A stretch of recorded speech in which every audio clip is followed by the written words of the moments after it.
Мъченическото училище хвана да се пълни с ученички, пременени, пригладени и натрупени като пеперутки от майките си. Те с отворени книжки бръмчеха подобно на рой пчели и преговаряха за последен път уроците си.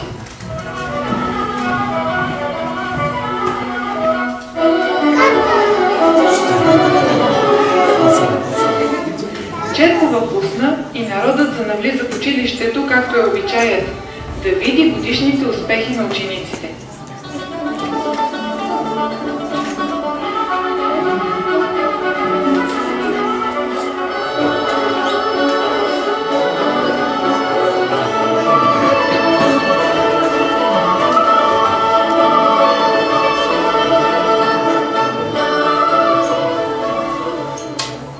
Прекрасни венци окичваха вратите, прозорците и катедрата, а образът на светите братя Кирил и Методий погледваше из великолепно кръжило от трендафили и росни цветя и клончета от бела и джемшир. Здравейте, уважаеми гости, скъпи родители, търпеливи наши учители! Днешният празник го няма в календара, но той е много важен за нас. Днес ще ви покажем колко голяма крачка сме направили за тези няколко месеца по пътя към знанието. Ще ви покажем как са учили по времето на Дядо Пазо. Ще си спомним как с вълнение и трепет прекрачихме прага на любимото училище. Внимавай! Така, разбрахте, мили гости, че това е един много специален празник за вашите деца, нашите ученици. И да кажем, децата познават някои от гостите, които са дошли по-специалните, но нека за всички да представим гостите, които сте поканили и са уважили нашето тържество, вашия празник. Тук сред гостите са госпожа Димитрова, началник отдел образование към община Стара Загора. Много важни хора за нас и за нашите ученици, учителите, които са ни ги засилили, подготвили, са ни ги направили такива умни, са ни ги довели, колегите от детските градини, госпожа Кирилка Белчева, госпожа Зоя Колева и госпожа Таня Бялова. Имаме, някой може би познава един много интересен човек, който е помагал много в детската градина.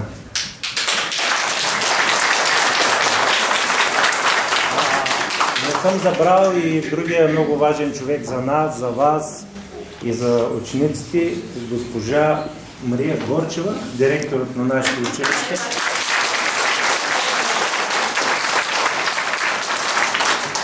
Разбрахте, че ще празнуваме нещо, което е много важно за нас. Веднъж се празнува, няма го в календара и сега ние продължаваме.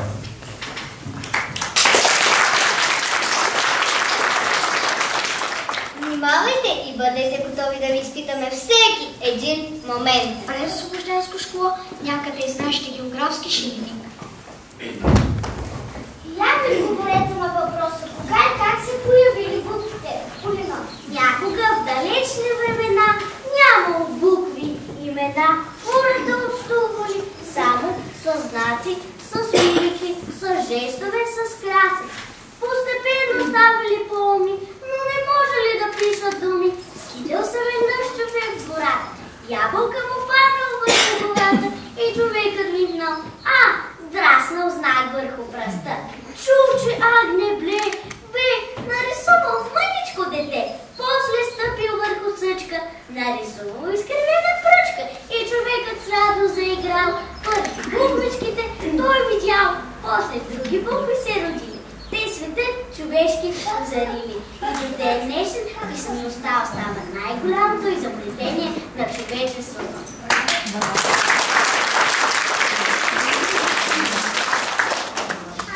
Кой основа България?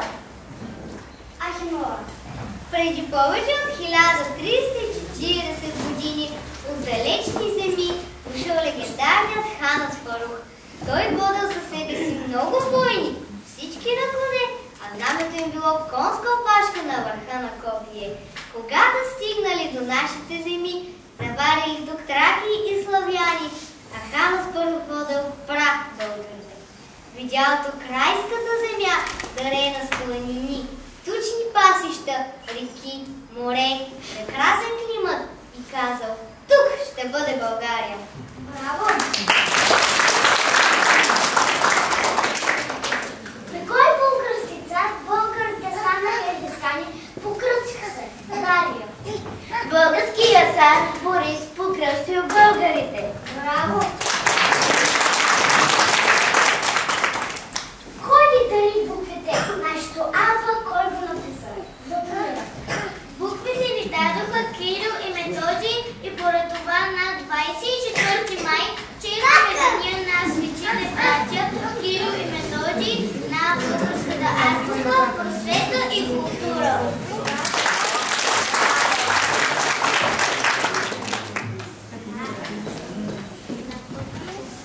Вие, любезни ми господине, като гледате нашия чистка, може ли да ми кажете какво се нарича въздух? Това, което диша. Браво! Сега нашата ученичка.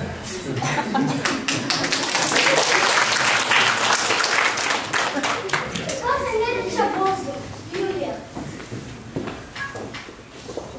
Земята е обиколена с воздух. Воздух се нарича това, което непрестанно дишаме, за да живеем. Без въздух ни едно животно и растение не могат да живеят.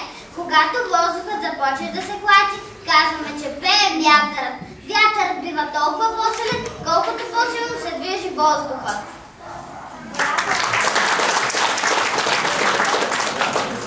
Как започва да пада дъжд? Анджело. Отпадите стават облаци, които се разкачват нагоре да плуват по въздуха. Когато много се сгъстят облаците, стават по-тежки от въздуха и тогава почва да пада лезе дъжд, играят зиме сняг и слана. Дъждът и снегът са много полезни за растенията.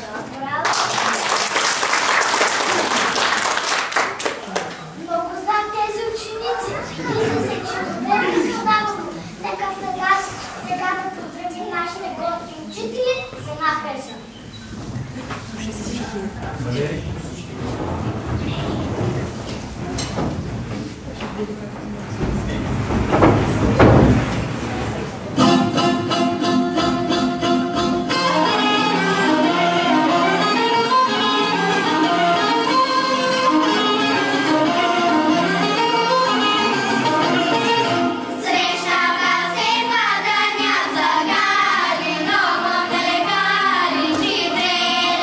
Срещнаха се, посмяха се, кали, но монгале, кали, читре.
прага на нашето любимо училище. Всичко първо е красиво. Първа песен, първи час. Ала няма по-щастливо от детето в първи клас. Чанта, люлка за буквар и боички за дъга. Утрото врата отваря и те води за ръка. Бе тиха есен, капеха листата, звънчето беше с приятен глас. Отворихме страхливичко вратата и влязохме за първи път в клас. И мислихме си, че нищичко не мога, не знаехме едно и две дори. Дали учителката ще е строга, дали другарчетата ще са ни добри. Развълнувани и щастливи, ние за пръв път се запознахме с родните букви 30 на брой. Изучихме ги всички, малки и главни, гласни и съгласни, печатни и ръкописни.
Без тях четенето ще е практически невъзможно. Препинателните знаци важни са в писмината, като в пътищата наши те показват правилата. Всеки знак си има място, трябва да се знае. И щом се изразяваш ясно, точката е в края. Думичките, щом изреждаш, запетайката си трябва. В разговор чирей често, път на разговора дава. Щом от нещо се вълнуваш, удивителната слагай. Чуденка е име, друго важни чувства не отлагай. Въпросителната в края, на въпроса се поставя. А път, който отговаря с мен, той ще се прославя. Щом четеш и спазва знаци, знай гласът си тон избира. Не е тонът еднозначен, тушни саба се то вдига. Браво!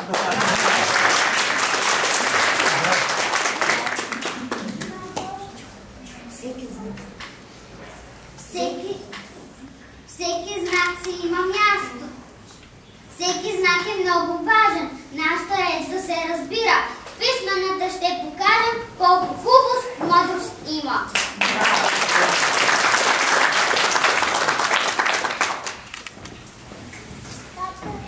Докато изучим 30-те букви и техните звуци, преживяхме много весели и тъжни моменти, но не се отказахме и разбрахме, че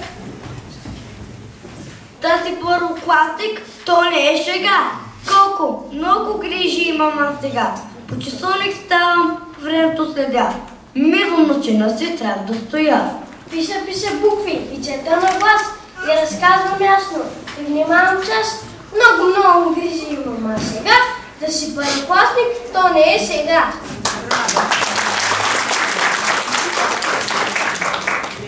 Абе беше ти буквара. Той с мене разговаря и ме води по света, вече мога да чета. Наш верен помощник и другар през целия път бе букварчето. Благодарим ти, мило букварче!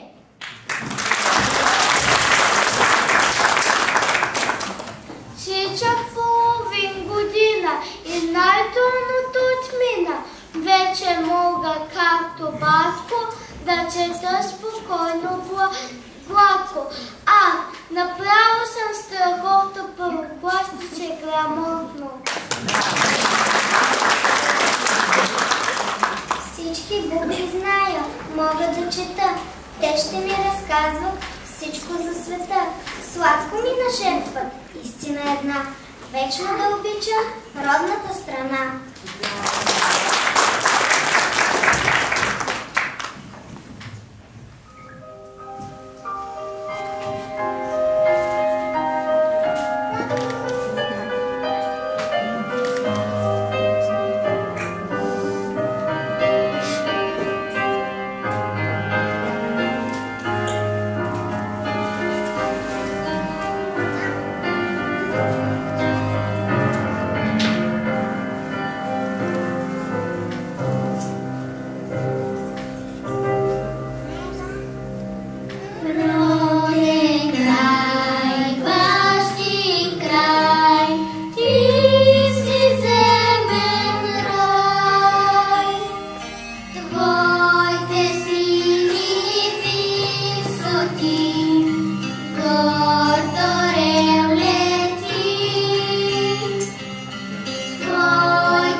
Мой учител любим, весел ме е, макар че трябва да се разделим.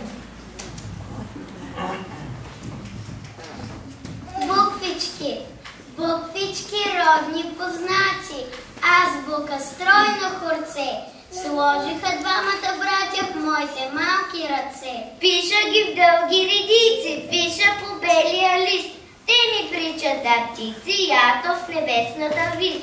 Уча ви собич голяма, буквички скъпи за мен. Давам ви дума, че няма да ви затравя и те.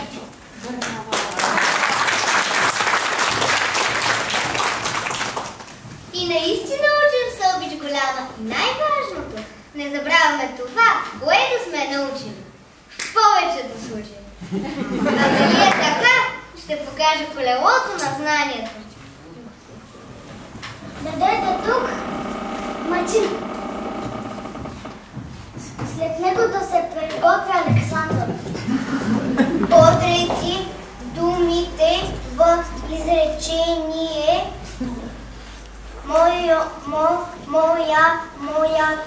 Моят най-добър приятел е букварчето.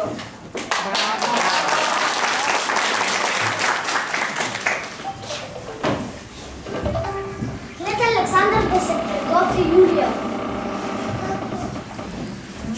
С коя дума ще проверим правописал на думата дърво? Браво! След Юлия да се приготви Валерия. Коя е пропуснатата гласна в думата? Може и гара, може и гора. След Валерия да се приготви Заря.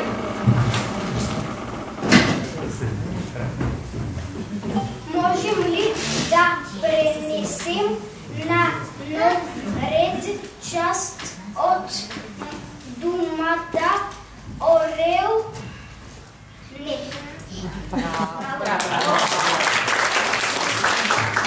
След Заря да се приготви Анджела. Кой е авторът на Аз съм българче? Браво!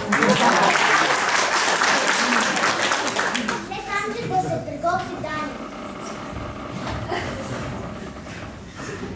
Коя е пропусната буква в думата монтьор? Ермалък.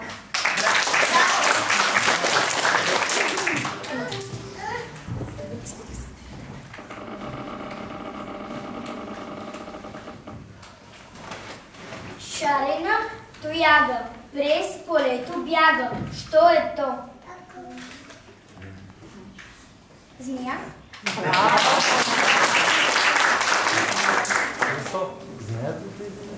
Много знаят тези ученици.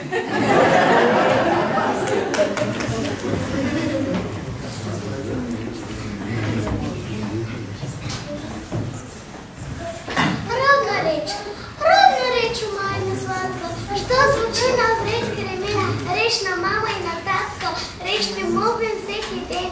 Тя звънчи, когато пея, в радостни игри ехчи, вечер приказки на нея, баба Чико ми речи. И на книгата унесен, родна реч ми пак шепчи, мила като нежна песен, да до утре звън тръпчи.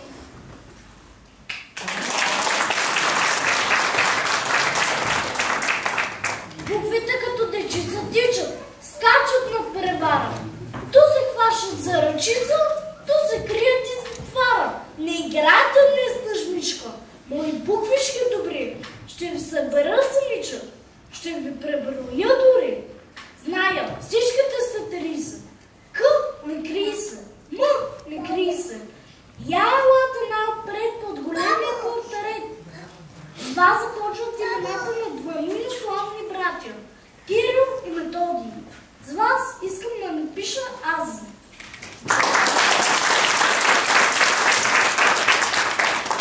Ние сме горди, че сме възпитаници на 9-то основно училище Василен Ханджев. Едно от стихотворенията на нашия патрон е Чудната врата. В него се разказва за една невероятна случка. Чуйте! Тук ще разкажа стих случка на двама. Как светата ми подкрив, как света обиколих, без дори да шабам. Как с ракета, на балон, на квартирно, с кон, на кола, на файтон, През вратичка от картон влязох и готово. Влязох и се озовах в Африка гореща, джунглите опаси бях, зърнал сон да крачи в тях. Цикари ме среща. После като водолаз слязох в океана. Прерията полярча аз. Ядех с овците аз. Жив остан да хвана. А оттам тегата сам наши населени. Подядник далеч оттам покорявах Врагулан в Алпите студения. Где не бях? Коя страна по света не скитах? С колко много племена и страни ме запозна, да с врата открита.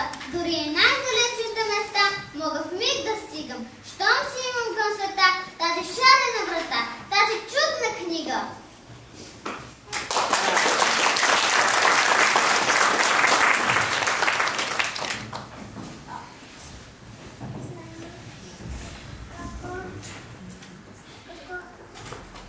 Изучихме буквално. Открихме четанката, първото си хвре, вътре видяхме, беше "Аз съм българче!"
Преди много години, когато баба ми била дете, имало една песен, която всички обичали и пеели ето така.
мисли и си кръвен чук.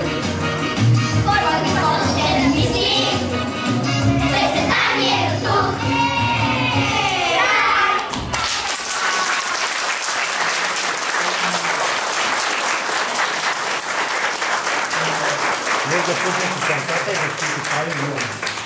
Мили хора, това беше от нас. Това можахме да научим за тези 6 месеца, пък и с вас се учителни от една година. Ако се спомните, преди една година първите домашни работи пристигнаха при нас и си получихте първите жестици. Помните ли какво правихте ви като домашна работа? Да. Родна стряха. Може да го срещнете в четанката във втория урок. Така, сега, ако някой от вас иска да ни каже нещо хубаво или нещо лошо или забележка, сега е момента да го направи или да замълчи до другия празник. Ако на някой много му е харесало, може да дойде на похвали. Браво!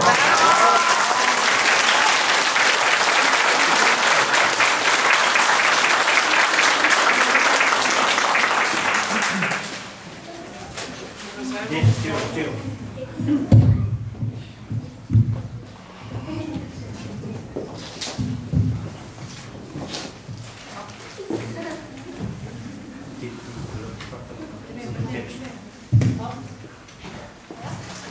Уважаема госпожо Горчева, уважаеми господин Книжаров, учители, родители, скъпи деца!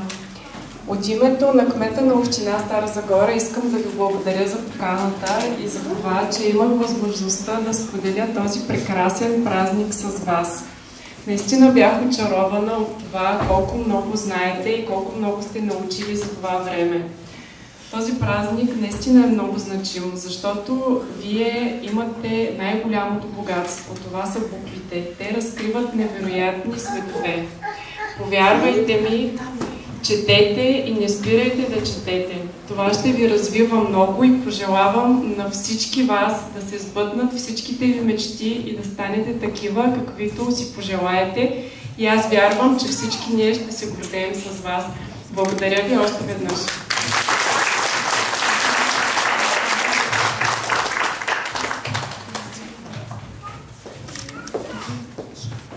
Някой от... Познавате ли някой от учителите си? Кого познавате? Кого? Тук ли? Да. Ами искаш да ти кажа нещо хубаво? Искам да ги пушна.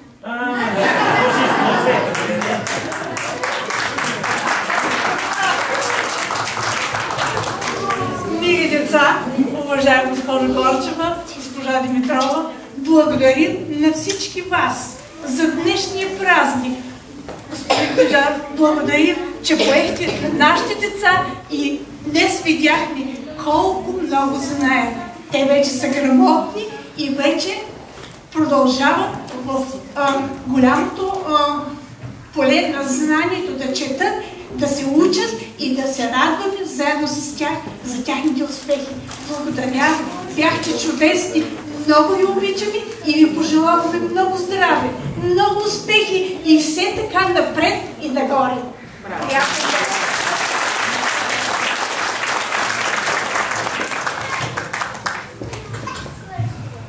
Разбрахте, че да си първокласник не било шега, обаче да си учител на първокласници още по-голяма шега. Госпожа Господинова, общуваме с тези деца и получаваме много енергия от тях, за което сме им благодарни. Помагаха ни през това време и ще останат наши помощници, едни наши приятели, подарени ни от госпожа Соня Рачева, колега от нашето училище. Сръчка, Молитко и Зидарко. Да, имаме тук и Бек, вокалисти отзад зад мен. Да, сега традиционно, ако няма желаещи да бъдат изпитани, в смисъл да им се даде думата, ще питам госпожа Горчева Дали ви хареса някой от тези мълчувани днес? Ма само един ли трябва да се избера, господин? Вие ще почнете с един, път ще минете през всички.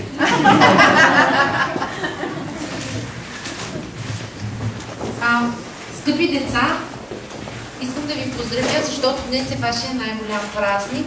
Както господин Книжаров каза, вие ще го празнувате само веднъж, един единствен път, и то е днес. Искам да сте горди със себе си, защото само за 6 месеца вие пораснахте толкова много. Вече сте грамотни, вече можете да четете и никой не може да ви излъже за нищо. Пожелавам ви да прочетете поне 10 книжки през лятото, някои тънки, някои дебели, и на есен да дойдете да ми кажете коя ви е харесала най-много.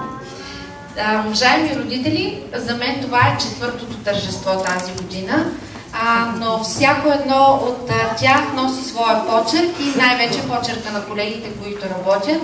Огромни благодарности към колегите от детските градини. Уважаеми колеги, вашия труд е много ценен за нас, защото вие ни изпращате едни дечица, които са много благодатни за работа.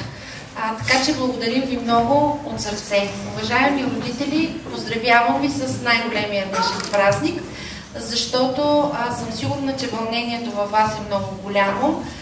Знам, че децата ще станат едни достойни наистина ханчевци, както ги наричаме ние, и ще постигнат всички мечти. Пожелавам ви една прекрасна вечер и прекрасен празник на всички.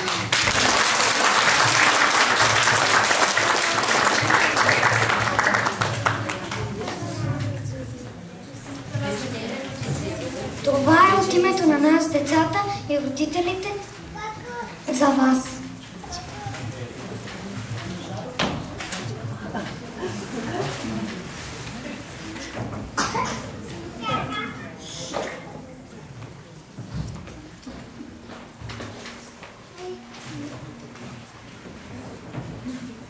Благодарим ви.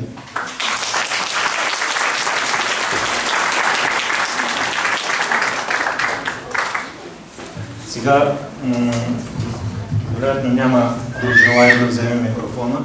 От родителите друг път са посочвали някой да каже някоя дума, обаче ние сме модерни и няма да ви насилваме.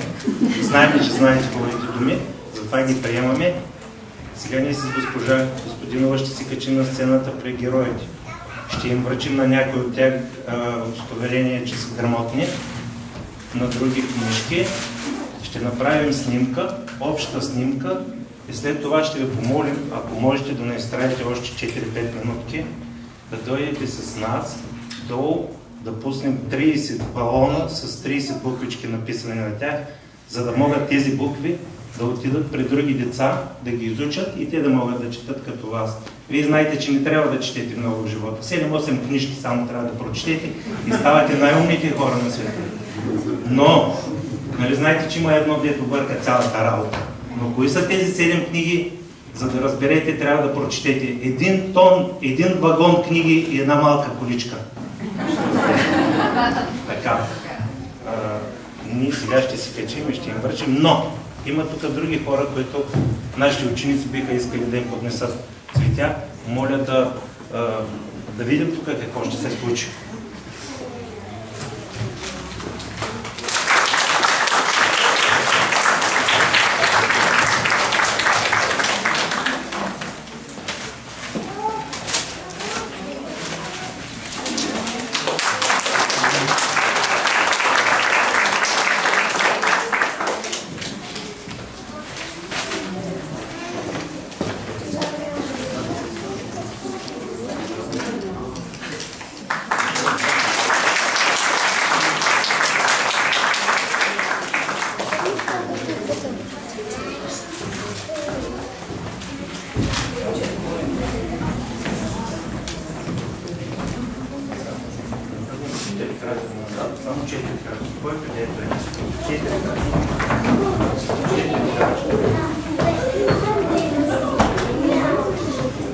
За някакви си 5-6 месеца грамотен успя да стане грамотна госпожица Молова.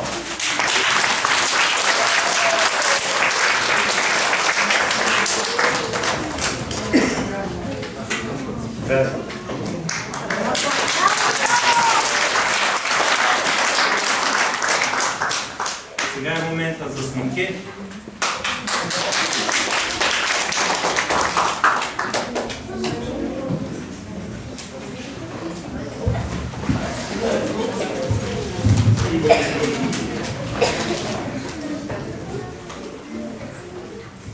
Благодаря.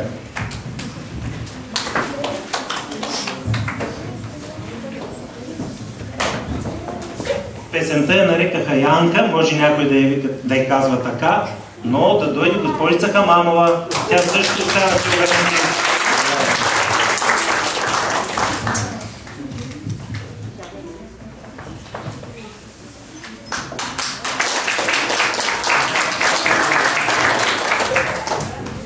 Както казваше Даскала, да дойде, чакай, не знаем. Още малко ще почне да пее телефонна любов, като порасне още да се народи този човек.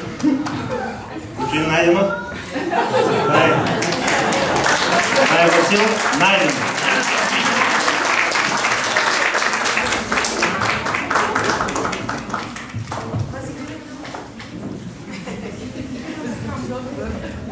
Който се познае кога ще му дадем грамотата, печели усмивка. Госпожица Вълчева.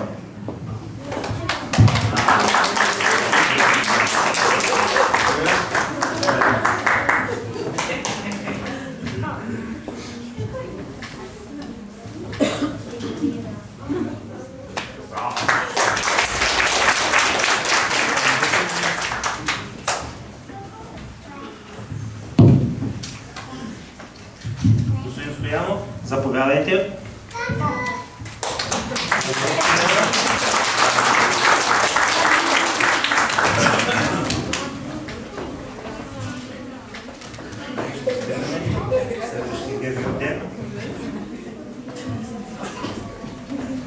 Ето още един медалист.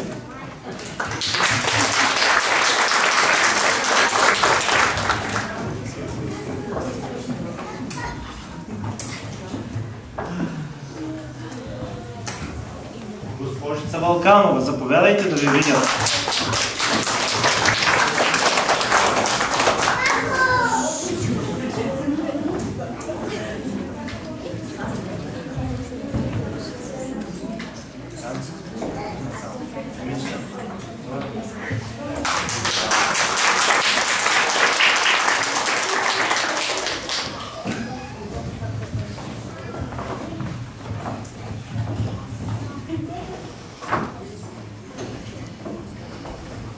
Госпожица Спасова.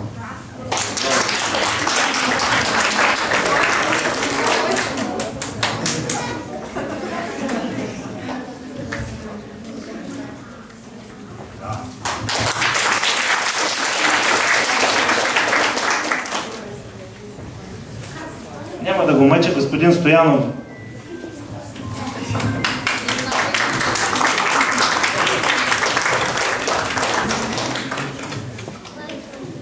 Не го питайте 12 по 12, колко я знае.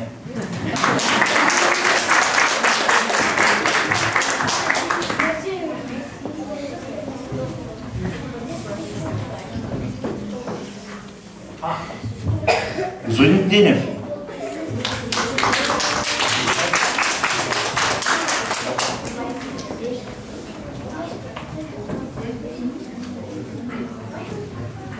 Да се знае.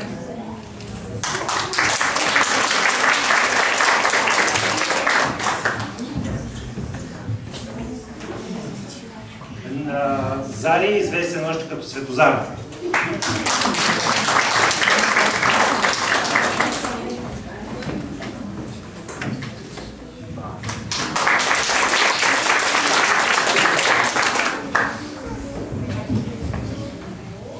Може си Кунева. Заповядай.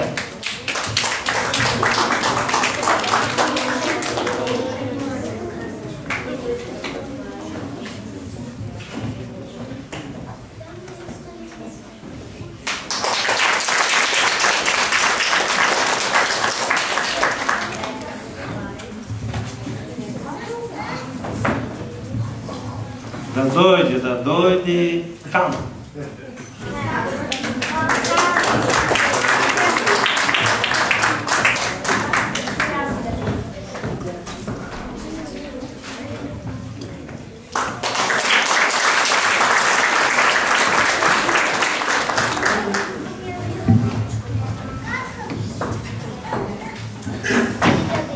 Крисия Вълчева. Всъщност е Вълева. Пробваме.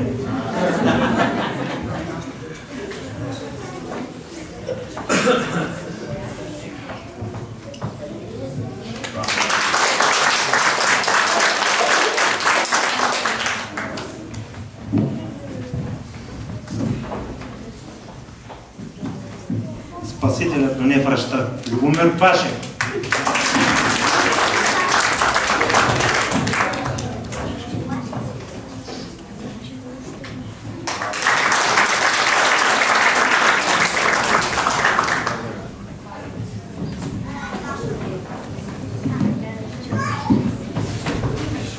И сега, с лекота ще го произнеса името, Марин Русев.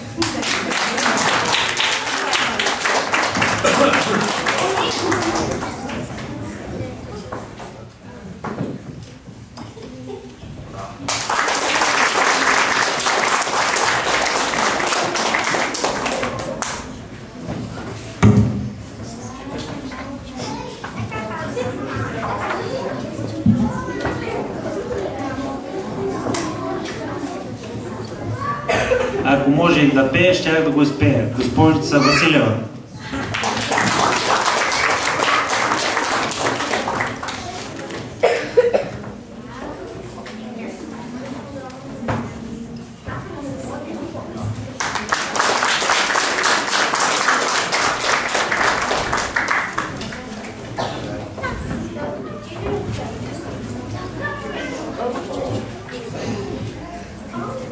Самото име подсказва, че пее много хубаво. Госпожица Пеева.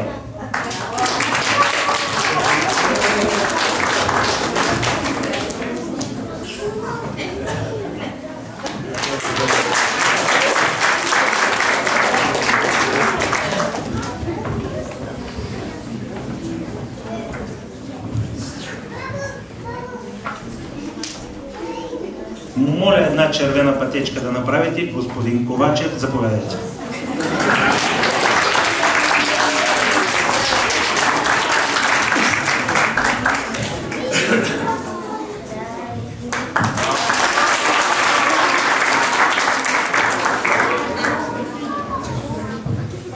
И сега внимавайте, господин Стоев, Христо Стоев.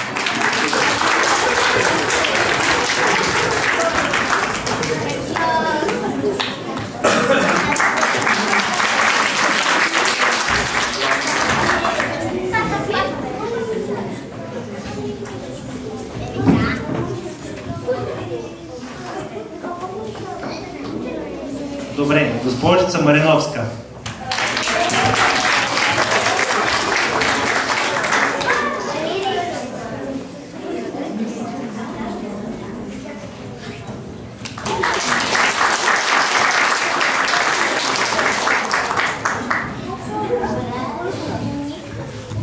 Ако го нямаше него, трябваше аз да водя.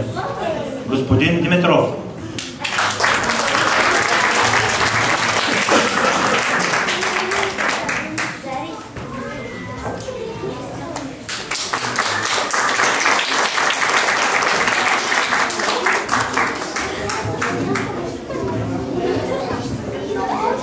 Моля да внимавате, госпожица Озунова.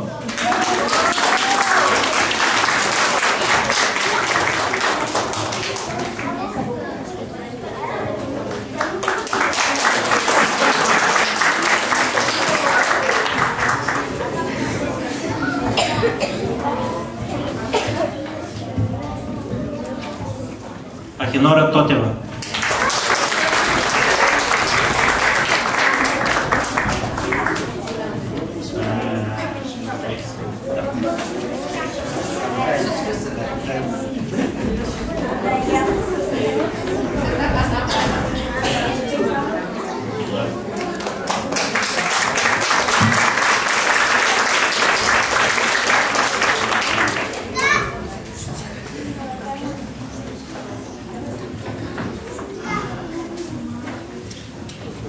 Последния винаги или печели, или губи, в нашия случай печели. И печели бурни аплодисменти Мартин Димитров.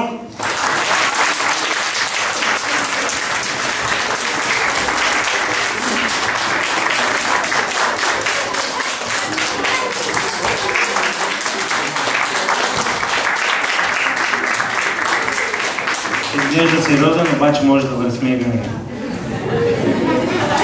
Сега ние ще се опитаме да се построим в някакви си редички, да не снимате с госпожата и мен, да видите децата. Ако някой иска да дойде с нас да се направи снимка, много ще се радваме.